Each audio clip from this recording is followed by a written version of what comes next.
Pagtangay sa isang motorsiklo sa Calasiao, Pangasinan, nahuli kam. Narito ang report. Sa CCTV footage ng Barangay Kabilukaan, Calasiao, Pangasinan, kitang isang lalaking sakay ng motorsiklo na lumabas ng kalsada. Mayat-maya pa, isang lalaki pa ang lumabas sa kalsada. Nakaalalay ito sa isang motorsiklo. Ayon sa barangay chairman, ang motorsiklo na huling nakuhanan sa CCTV footage, nakaw pala mula sa isang residente sa barangay. Siguro pinapaandar nila, naisip po nilang baka magising yung may-ari, kaya po nila hinila na lang. Mag-iingat sa kanilang mga gamit.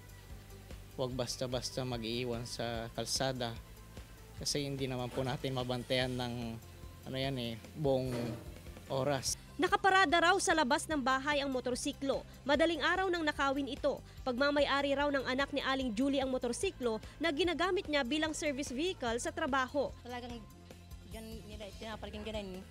Apat pa ata yan eh. So, siyempre pinili na yung maganda. Noong Hulyo, ninakaw rin ang bisikleta ni na Aling Evangeline. Isinabit daw nila ito sa labas ng kanilang bahay. Meron naman daw ilaw sa lugar, maging CCTV unit. Siguro kilala ng aso, ganun kaya hindi tumahol. Kaya yung mga namin ngayon, kinakandado na.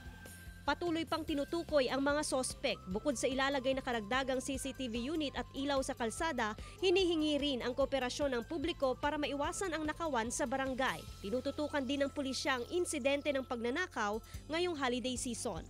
John Punsoy para sa Mornings with GMA Regional TV.